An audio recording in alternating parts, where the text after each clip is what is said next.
La oficina de la Alta Comisionada para los Derechos Humanos de las Naciones Unidas le pidió al gobierno de Iván Duque revisar la actuación del SMAT en las protestas sociales.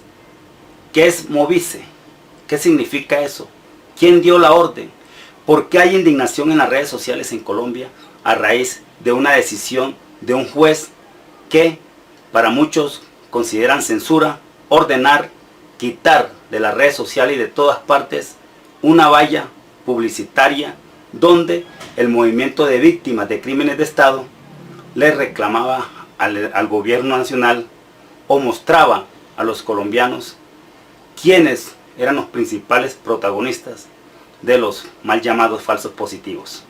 Mis amigos, soy Nelson El Chanero Armesto, su reportero digital de Identidad Caribe. Los invito para que se queden con nosotros, para que opinemos, para que nos regalen su opinión, para que compartan con nosotros su pensamiento, para que veamos entre todos qué está pasando en Colombia. No se vayan, bienvenidos. Nelson Armesto Chávez, en San Sebastián de Esperón.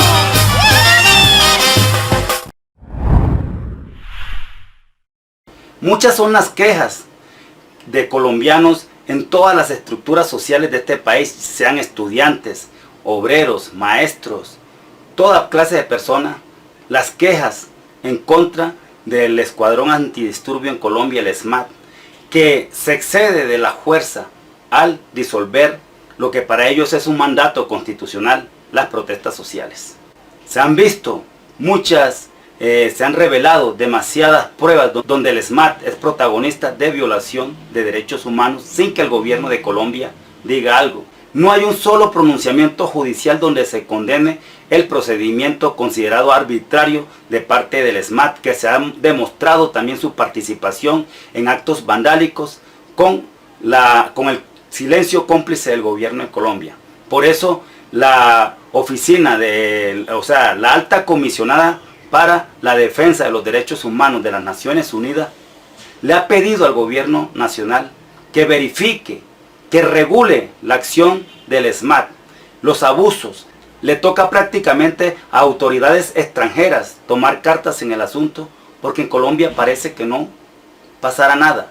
El gobierno nacional se ha destacado por ser un confeso violador de los derechos humanos y la corrupción en el país.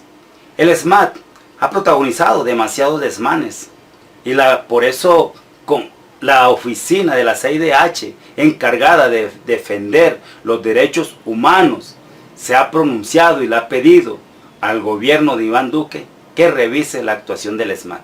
¿Qué opinan los colombianos? ¿Realmente creen ustedes que el SMAT se debe acabar? ¿Creen ustedes que el SMAT se debe regular? ¿Creen ustedes que el SMAT es necesario? ¿Qué hace el SMAT en las protestas? ¿Cuántas personas encapuchadas que las hayan capturado, por ejemplo, cuando han entrado a los claustros universitarios con el pretexto de acabar con el terrorismo que está de parte de algunos jóvenes?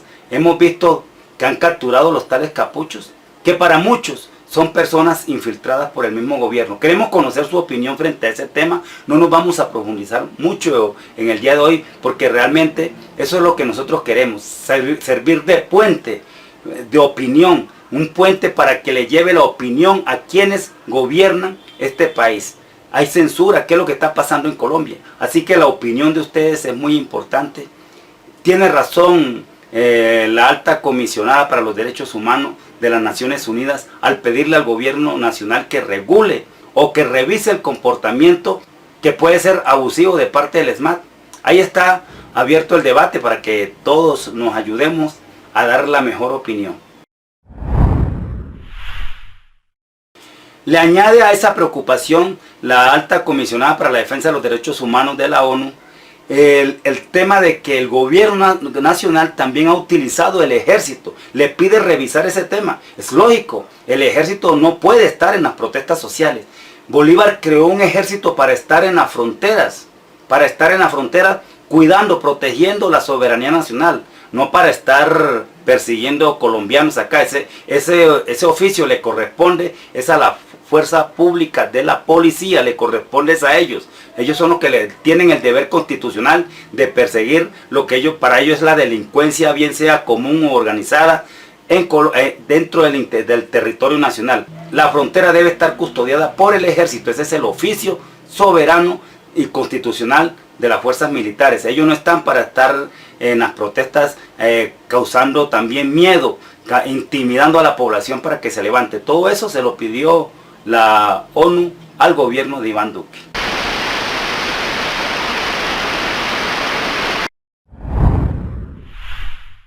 Resulta que en Colombia ya a través de tantas declaraciones ya está difícil de que se oculte en Colombia. Los crímenes de Estado ya prácticamente están a la orden del día. Mucha gente ya ha ido a declarar, no solamente en la Justicia Especial para la Paz, en la JEP, sino también ante otros tribunales, pero no ha pasado nada con respecto al principal implicado, que todos los caminos delictivos conducen hacia él. Y me refiero al señor Álvaro Uribe Vélez y un séquito de amigos que están ahí muy cercanos. En todos los actos de corrupción, de casualidad, siempre aparece el nombre de Álvaro Uribe Vélez. En todos los actos de masacre, de desmanes de la fuerza pública, en forma ilegal, utilizando el discurso de que están atacando el terrorismo, y aparecieron los mal llamados falsos positivos. Ahí está el nombre de Álvaro Uribe Vélez. Entonces el movimiento de víctimas de crímenes de Estado hizo viral una valla, inició una campaña mostrando a 5 de los principales, según ellos, comprometidos en los crímenes de Estado. Hablan de generales de las fuerzas militares, y eso molestó a miembros de la institución, al gobierno nacional, que se presentó un acto de tutela ordenando que se desmonte esa verdad de apuño que todos los colombianos conocemos para ocultarla. ¿Hay censura en Colombia?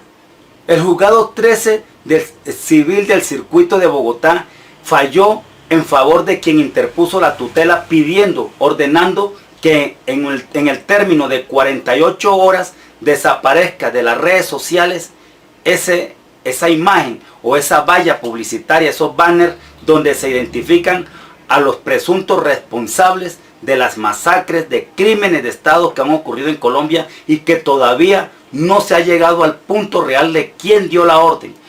Así se denomina esa campaña, ¿quién dio la orden? Eso es lo que se le está preguntando a los militares, ¿quién dio la orden? ¿A quién le temen? ¿Por qué no dicen la verdad? ¿Por qué están ocultando? Y cuando la dicen, se desata enseguida un movimiento en redes sociales pagado, dicen por ahí las tales bodeguitas, defendiendo el crimen al servicio de los corruptos y de los criminales de cuello blanco en el país.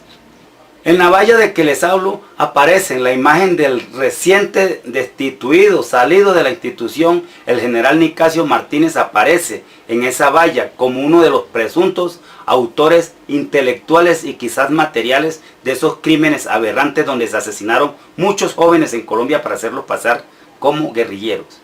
Igualmente el general retirado Mario Montoya Uribe también aparece en esa valla. Adolfo León Hernández Martínez, otro general retirado que aparece. Marcos Pinto Lizarazo y Juan Carlos Barrera, otros generales, para completar un total de 5 que aparecen en esa valla, en esa promoción. Yo diría que una promoción social inspirada desde las entrañas de la indignación del movimiento de víctimas de crímenes de Estado, Movice, y que un juez de la República falló en favor de quien interpuso la tutela. El general Marcos Evangelista Pinto, según ese general, le pidió al juez civil 13 del circuito de Bogotá de que le tutelaran los derechos, porque en ella se estaban vulnerando los derechos, el buen nombre y la buena honra de las fuerzas militares. Y la pregunta surge, ¿y quién le protege el buen nombre? ¿Y quién le protege los derechos a esas personas que fueron asesinadas, que se ha demostrado? Mire lo de Dabeiba, ya van como 500 cadáveres rescatados ahí, y otros puntos donde se están sacando. Por eso es que no quieren la JEP y la tergiversan realmente su función y la difaman, porque eso le conviene a una persona. ¿A qué persona le conviene? Bueno, yo no sé, yo no voy a dar nombres, pero sí, bueno, ya lo que ustedes estén pensando, yo no le he dicho, ¿no? Me dijeron. Total, cada vez que hay un fallo condenatorio en contra de un general o que algún general sale a dar una versión sobre los mal llamados falsos positivos, enseguida se activa en las redes sociales unas etiquetas pagadas con los impuestos de los mismos colombianos. Se ha descubierto donde sale el uribismo a desacreditar, a decir que esos generales que retirados o altos mandos militares o soldados también rasos que se han atrevido a hablar sobre el caso, que ya están pagos por Maduro, que están pagos por el castrochavismo, que están pagos por Iván Cepeda, que están pagos por la izquierda, y así es para difamar y distorsionar la verdad. Entonces la pregunta es: ¿quién dio la orden? Hay censura en Colombia, a pesar de que el artículo 20 de la Constitución Política de Colombia garantiza la libertad de opinión, que todo colombiano tiene derecho a opinar, de crear medios de comunicación y expresar lo que siente. Ahí no hay ninguna violación a nada. Todos los caminos los han señalado. ¿Acaso el general Nicasio no ha sido señalado? ¿Acaso todos los que nombran ahí, Mario Montoya, Uribe, toda esa gente está señalada? Ahí lo que queda más bien es la censura pública hacia ellos, no hacia el movimiento de víctimas. Descarado ese juez. Tantas tutelas donde se reclama el libre ejercicio del desarrollo social de los colombianos, donde se reclama por la violación a los derechos humanos que están sin fallar. El juez sale a proteger, es el buen nombre y la honra de quienes fomentaron los actos y barbaries más tristemente recordados en la historia del país. ¿Ustedes qué piensan? ¿Cuál es la opinión? ¿Se está utilizando la prensa convencional para maquillar realmente a los responsables de las barbaries en el país? ¿Hay censura o creen ustedes que el movimiento de víctimas de crímenes de Estado se excedió en hacer esa propaganda? Son las preguntas que les dejo para que intercambiemos, para que hagamos viral este asunto. Comentemos entre nosotros. No somos los grandes doctores de la exposición política, pero somos los que tenemos realmente la validez y el criterio político para opinar. Tanto nosotros desde acá como ustedes, que nos dejan aquí el comentario en la caja dispuesta para eso. No se les olvide suscribirse a nuestro canal, activar la campanita para que les llegue la alerta cuando subamos otro video. Opinen a favor o en contra, pero con mucho respeto. Soy Nelson El Chanero Ormesto, su reportero digital de Identidad Caribe. Muy pronto estaré con ustedes con otro tip informativo. ¡Cosa ribereño! Nelson Ernesto Chávez, en San Sebastián de